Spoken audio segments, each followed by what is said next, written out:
अच्छा, 31/11/71। अनुभव की विल पावर द्वारा माया की पावर का सामना।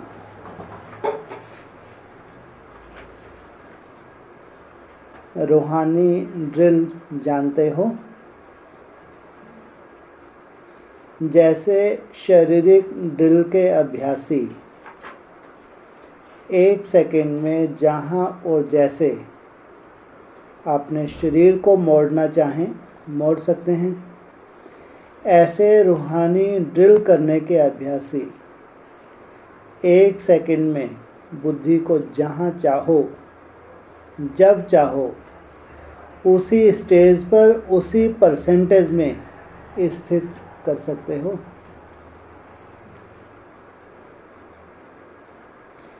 ऐसे एवर रेडी रूहानी मिलिट्री बने हो। अभी अभी ऑर्डर हो, अपने संपूर्ण निराकारी निरहंकारी निर्विकारी स्टेज पर स्थित हो जाओ, तो क्या स्थित हो सकते हो?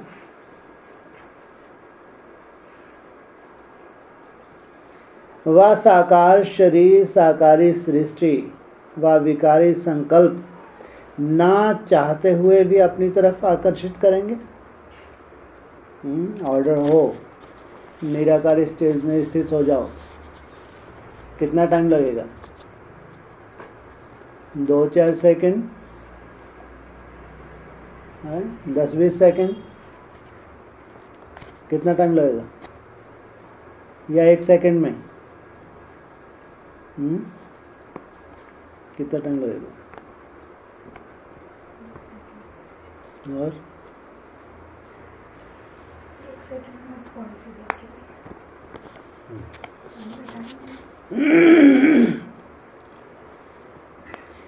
लिए इस देह की आकर्षण से परे 1 सेकंड में हो सकते हो।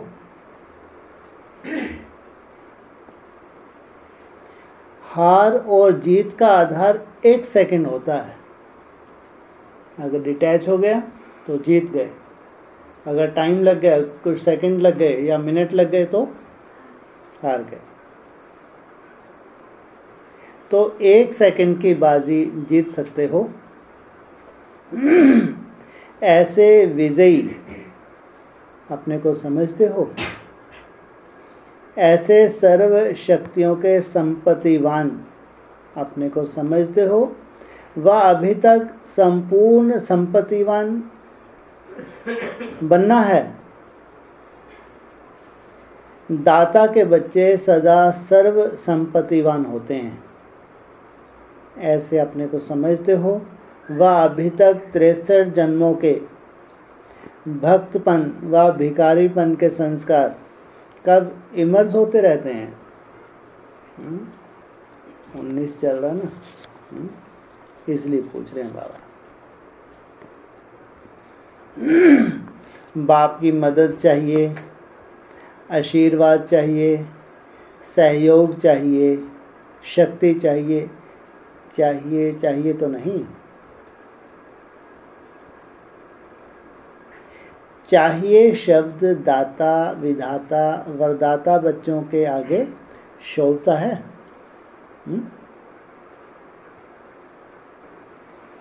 अभी तो विधाता और वरदाता बनकर विश्व की हर आत्मा को कुछ न कुछ दान व वरदान देना है, ना कि चाहिए यह चाहिए का संकल्प अभी तक करना है। अगर खुद के लिए चाहिए में है तो दाता वरदाता की स्टेज। दाता के बच्चे सर्व शक्तियों से संपन्न होते हैं। यही संपन्न स्थिति संपूर्ण स्थिति को समीप लाती है। क्या कहा? यही संपन्न स्थिति संपूर्ण स्थिति को समीप लाती है। अपने को विश्व के अंदर सर्व आत्माओं से न्यारे और एक बाप के प्यारे विशेष आत्माएं समझते हो। तो साधारण आत्माएं और विशेष आत्माओं में अंतर क्या होता है? इस अंतर को जानते हो? साधारण आत्माएं और विशेष आत्माओं में अंतर को जानते हो? विशेष आत्माओं की विशेषता यही प्रत्यक्ष रूप में दिखाई देनी चाहिए, जो सदा अपने को सर्व शक्तियों से संपन्न अनुभव करें।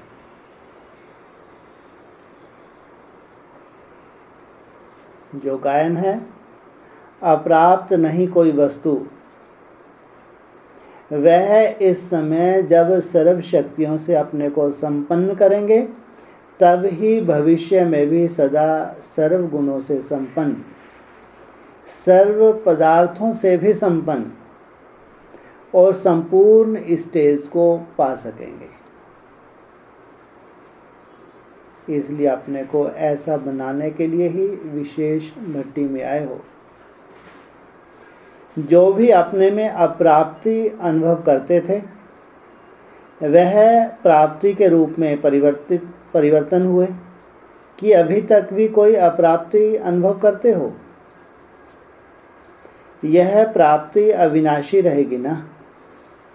प्राप्ति अर्थात प्राप्ति।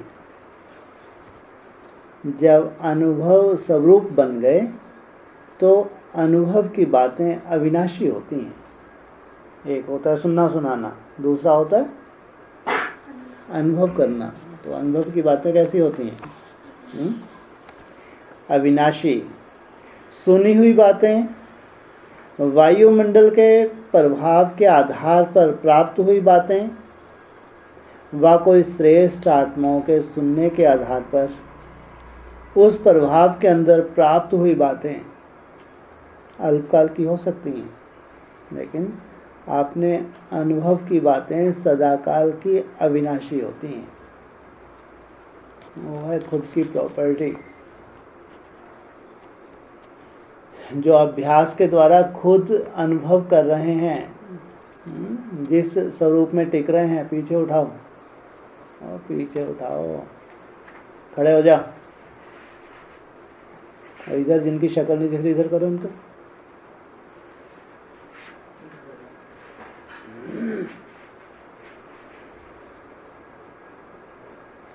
तो सुनने वाले बने हो व अनुभवी मूर्त बने हो कि अभी फिर से सुनी ही बातों को मनन करने के बाद अनुभवी बनेंगे। मिले हुए खजाने को अपने अनुभव में लाया या वहां जाकर फिर लाएंगे?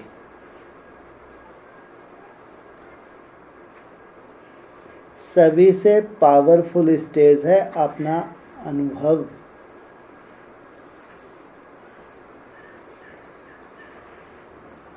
क्योंकि अनुभवी आत्मा में विल पावर होती है। ये अनुभव क्या होता है? क्या ये अनुभव क्या है?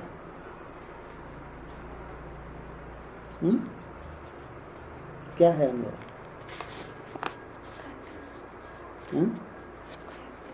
अनुभव प्रैक्टिकल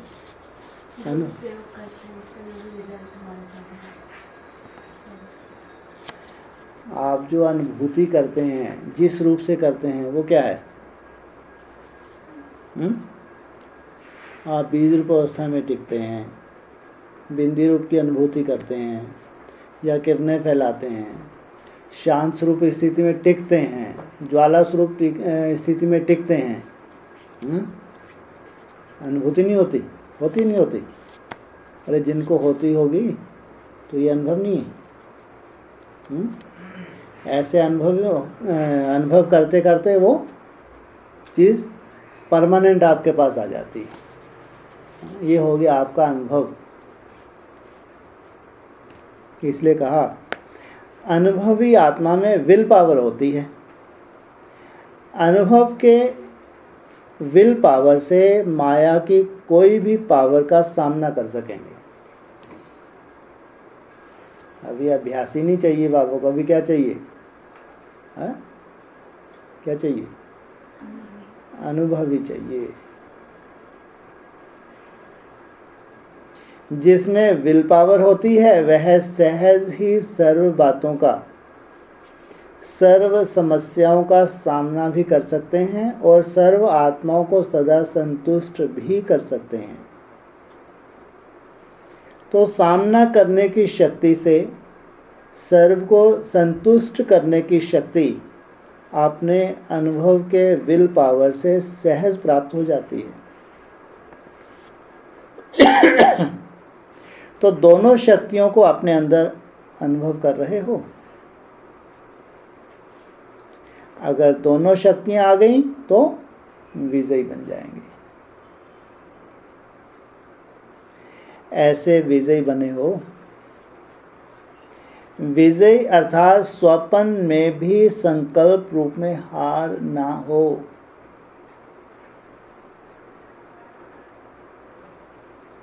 जब स्वप्न में भी हार नहीं होगी तो प्रैक्टिकल जीवन में तो होगी ही नहीं।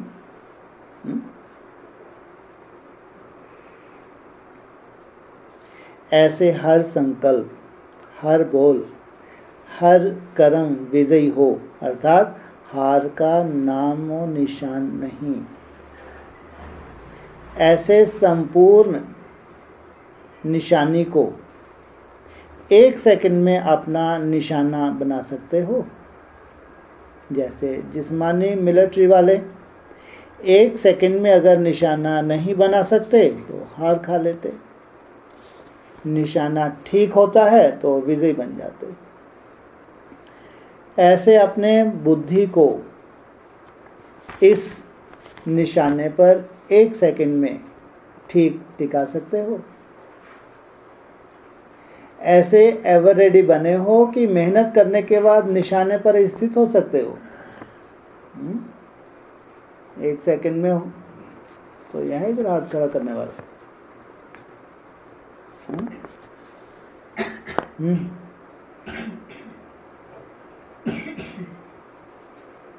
ऐसे एवर रेडी बने हो कि मेहनत करने के बाद निशाने पर स्थित हो सकते हो।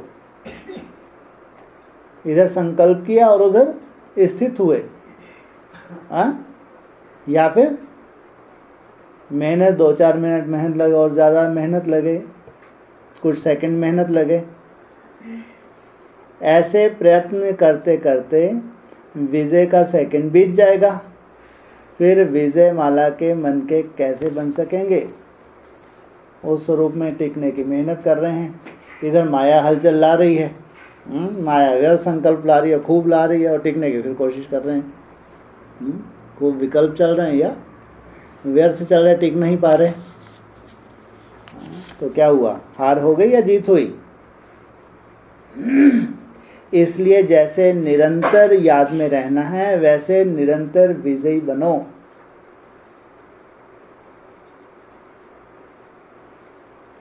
ऐसी चेकिंग करो।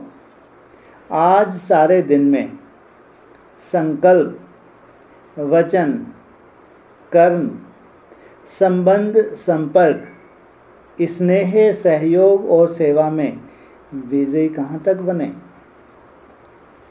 अगर बहुत समय से सदा के विजयी, हर कदम के विजयी, हर संकल्प के विजयी रहेंगे तब ही विजय माला के समीप मन के बन सकेंगे। इतनी सर्विस के बाद भी 108 ही विजय क्यों बने? वो भी 90 साल।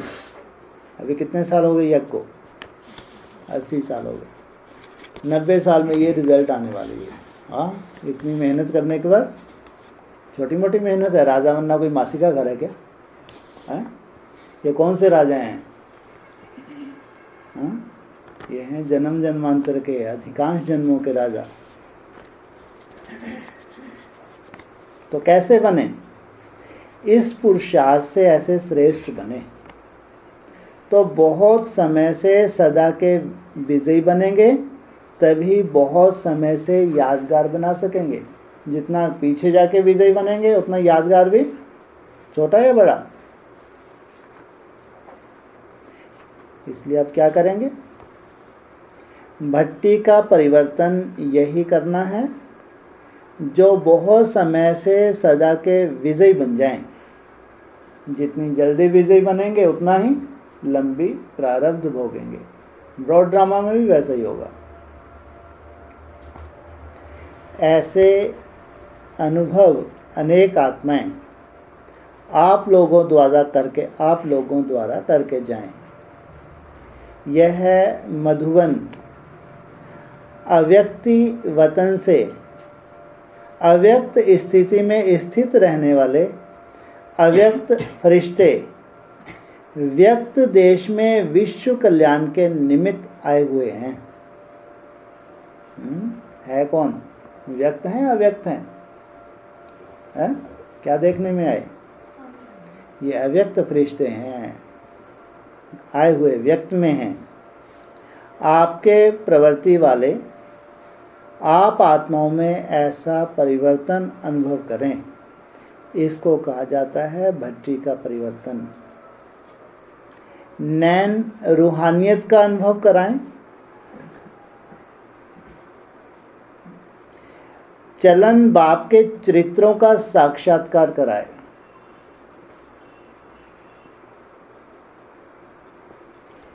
मस्तक मणि का साक्षात्कार कराएं। यह अव्यक्ति सूरत दिव्य अलौकिक स्थिति का प्रत्यक्ष रूप दिखाए। आपकी अलौकिक वृत्ति कोई भी तमोगुणी वृत्ति वाले को अपने सतोगुणी वृत्ति की स्मृति दिलाए। इसको कहा जाता है परिवर्तन व इसको ही सर्विसेबल कहा जाता है। कैसी स्टेज हो, कितनी पावरफुल। कोई तमो प्रधान वृत्ति वाला भी आ जाए तो उसको क्या साक्षात्कार होगा?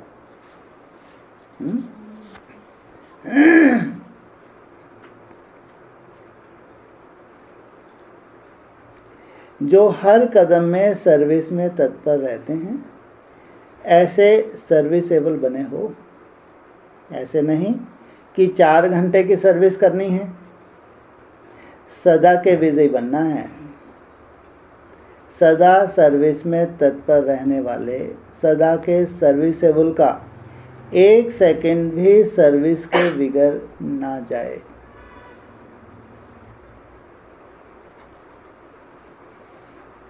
ऐसे सर्विसेबल बनना यही विशेष आत्माओं की विशेषता है। तो सभी बातों में फुल बनना है। बाप की महिमा में सभी शब्दों में फुल आता है ना, तो जो सभी बातों में फुल हैं वो फेल नहीं होते।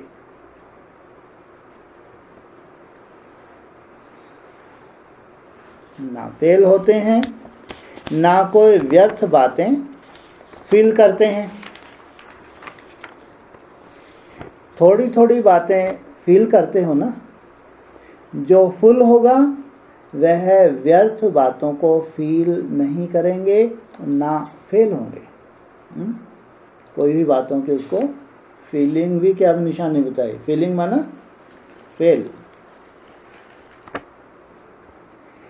तो ऐसे तिलकधारी बने हो। सर्व शक्तियों से संपन्न का तिलक अपने मस्तक पर लगाया।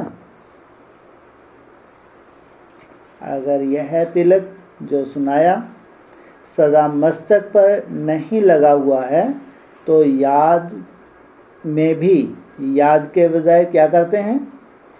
याद के बजाय फरियाद करते हैं। अभी क्या करेंगे? फरियादों की फाइल बन गई है। हर एक के फरियादों की फाइल मालूम है कितनी है?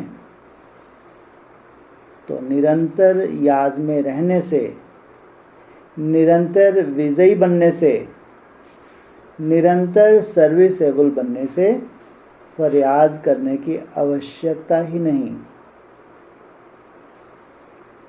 संपूर्ण कमजोरियों की आहुति डालने के लिए भट्टी में आए हो तो सर्व कमजोरियों की आहुति यज्ञ में डाल दी, वह भी रह गई।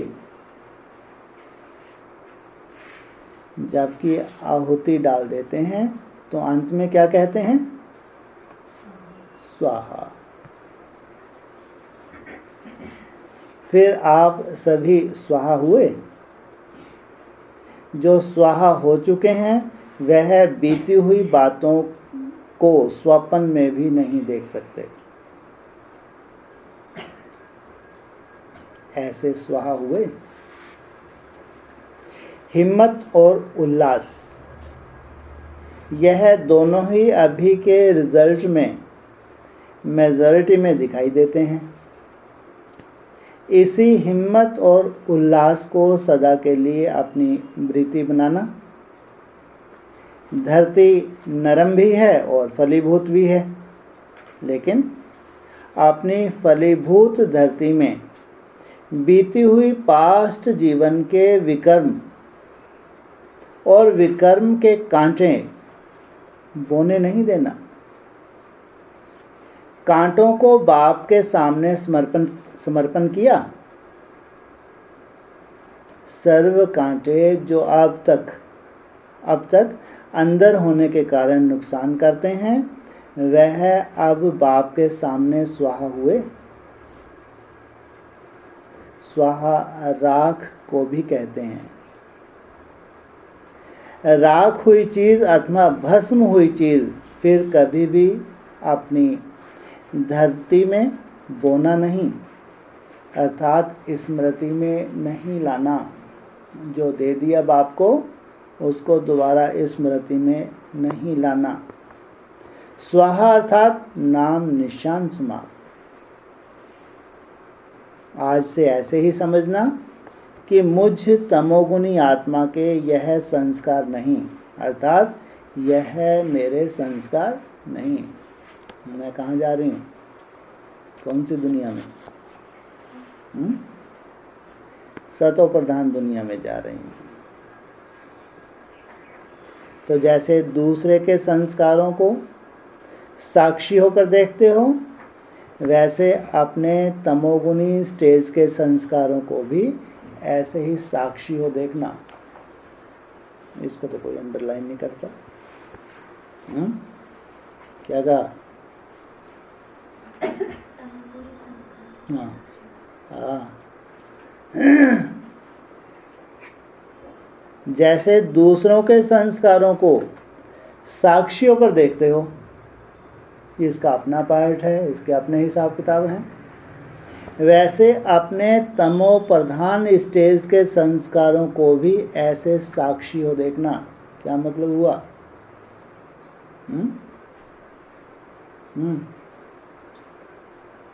क्या मतलब हुआ?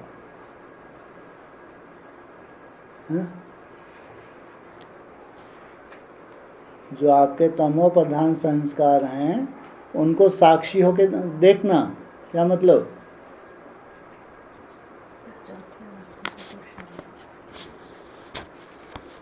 साक्षी हो जाते हैं तो क्या होता है? किसी भी चीज के प्रति साक्षी होना माना, हाँ, उससे कोई लेना देना नहीं है। ये मेरे नहीं हैं। मैं जिस दुनिया में जा रही हूँ, जो अटेंशन दे रही हूँ, वो हैं, उनको धारण करना है। लेकिन ये जो तामसी संस्कार हैं, इनके प्रति जैसे दूसरों के प्रति साक्षी हो जाते हो, ऐसे स्वयं के प्रति भी ये मेरे नहीं हैं, मेरे को इनसे कोई लेना देना नहीं। ऐसे समाप्त कर देना। माना अगर इतने साक्षी हो गए तो क्या होगा? धीरे धीरे समाप्त हो जाएंगे। स्वाहा हो गया। ऐसे समझने से ही सदा सफलता को पाते रहेंगे। अच्छा, ओम शांति।